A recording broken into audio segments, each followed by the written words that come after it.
네, 미리네 라이브 돈돈입니다. 토트넘은 이미 많은 돈을 지출했기 때문에 추가 영입을 위해 비고퍼는 하지 않을 것으로 보인다. 토트넘 팬들이라면 정말 심장이 쿵하고 떨어질 만한 아찔한 소식인데요. 제가 한 얘기는 아니고 기브미 스포츠의 폴 브라운 기자가 한 말입니다. 좀 더 자세히 보면요. 현재 토트넘이 6명의 선수를 영입했기 때문에 대부분의 이적은 마무리된 것으로 보인다. 구단은 여전히 추가 영입을 원하고 있지만 현재도 이미 많은 금액을 지출했기 때문에 특별히 영입을 하기 위해서 엄청난 노력을 하지 않을 것으로 보인다고 얘기를 합니다. 또 여기에 힘을 실어주는 얘기가 나왔죠. 이적 시장계의 끝판왕이라고 불리는 파브리지오 로마노가 이렇게 얘기를 했어요. 토트넘이 새로운 얼굴을 맞이하기 전에 불필요한 선수를 내보내는데 노력하고 있다. 즉 현재 6명의 선수를 영입한 토트넘이지만 그 이후에 영입이 있기 위해서는 잉여 자원의 정리가 필수라고 이렇게 이해해도 되는 거겠죠. 자, 잉여 자원의 정리가 필수라고 했는데 왜 그렇죠? 그냥 지금 선수들 데리고 시즌 운영하면 되는 거 아니야? 뭐 이렇게 말도 할 수 있겠지만 규정상, 리그 규정상 프리미어리그가 정한 규칙이죠. 로스터 등록 자체가 25명으로 제한이 됩니다. 여기에다가 홈그로운 조건이 되는 선수가 8명으로 채워져야 돼요. 홈그로우는 지난 영상에서도 말씀을 드렸는데요. 한 15에서 21살 이전에 그 잉글랜드나 그리고 웨일즈 구단에서 훈련한 선수를 의미합니다.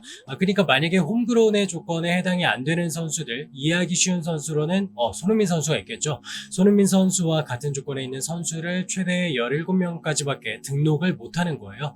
그래서요, 팀에서 뛰지 않는 즉시 전력감에 해당 안 되는 선수는 빨리빨리 내보내야 됩니다. 팔거나 혹은 다른 팀에 임대를 보내야만 하겠죠. 이게 돼야만 외국인 선수를 데려올 수 있는 겁니다. 토트넘이 지금까지는 신경을 안 쓰고 좀 막 영입을 했는데요. 하지만 팀 스쿼드가 꽤나 무거워졌고 아직 100%는 아니지만 더블 스쿼드다 이럴 정도로 선수가 많아졌죠. 그래서 지금부터는 팀에 필요 없는 선수를 내보내야만 그 다음 선수를 영입할 수 있다는 얘기가 나오는 겁니다. 25인 스쿼드 등록이라는 규정 안에서 토트넘 또한 결코 자유로울 수는 없으니까요. 하지만 지금부터는 정말 쉽지 않아요. 어쨌든 내보낼 선수라는 건 팀에서 당장 필요 없다는 얘기잖아요. 그러면 물론 경우에 따라서 다른 팀에 필요할 수 있어요. 로셀소 같이 임대 가서 의외로 터져가지고 그 팀에서 역으로 원하는 경우, 이러면 정말 윈윈입니다. 금액 조율 정도만 되면 팔 수 있는 거잖아요. 하지만 모든 케이스가 그렇게 아름답지만은 않습니다. 이를테면 팀에서는 거의 탑 수준으로 주급을 받는 은돈벨레 같은 선수, 이 선수는 프랑스에 가서도 지난 시즌 이렇다 활약을 못했어요. 이런 선수 처리하는 게 정말 어렵습니다. 물론 지금 터키나 프랑스 일부 등등에서 원한다는 얘기도 나오고 있지만 토트넘이 워낙에 비싸게 주고 영입한 선수라서 어느 정도 본전은 찾고 싶겠죠. 하지만 간보다가 팔지도 못하고 그대로 다음 시즌까지 안고 갈 수도 있습니다. 끔찍하죠. 하지만 여기서 끝이 아니죠. 레길론, 윙크스, 그리고 산체스 얘기도 있고 오른쪽 윙백 정리 어떻게 하느냐 등등 이런 거 계산하느라 글쎄요. 토트넘이 다음 7호 영입에 대해서 신경 쓸 겨를이 없을 것 같아요. 적어도 이 순간만큼은요. 지금까지는 토트넘의 추가 영입이 쉽지 않다는 걸 여러 기자들의 얘기를 빌려서 전달을 드렸고요. 물론 토트넘은 분명히 이전과는 달라진 영입 행보를 보인 것도 사실입니다.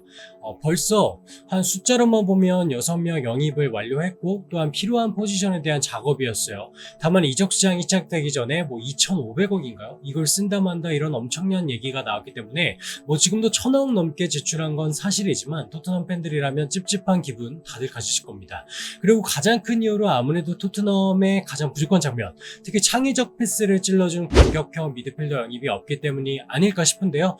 하지만 저는 개인적으로 토트넘의 스타급 공격형 미드필더 영입 앞으로도 어렵다고 봅니다. 결국 토트넘이 만약에 이런 공미를 영입한다면 352 전형을 고려할 수밖에 없을 텐데 현재 토트넘의 공격진에 위치한 선수들을 좀 살펴보면요. 그 선수들의 성향을 볼 때 아무래도 3-4-3에 좀 더 적합하고요. 또 손흥민, 클루세스키가 유사시에는 10번 롤이 충분히 수행 가능한 선수들입니다. 여러분이 만약에 지금 가장 많이 언급되는 메디슨급의 선수라면 본인이 주전으로 설지 모르는 팀에 선뜻 간다고 할 수 있을까요? 글쎄요, 쉽지 않아 보이고요. 설사 콘테 감독이 원하고 또 그 선수가 원한다고 해도 현대 축구에서 메딘스급의 선수의 시장 가치는 1,000억 원이 훌쩍 넘어가기 때문에 이 가격을 선뜻 지불할 수 있을까? 토트넘이 과연 그런 생각도 좀 듭니다.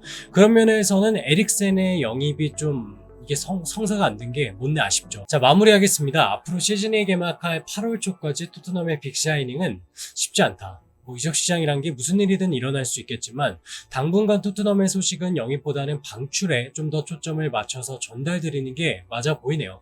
오늘 영상은 여기까지고요. 김민재 선수가 나폴리 도착한 사진이 마구 뜨고 있죠. 아무쪼록 우리 한국 선수들이 유럽에서 활약하는 소식이 더 많이 나오기를 진심으로 바라보겠습니다. 오늘 영상은 여기까지 할게요. 그럼 여러분 안녕!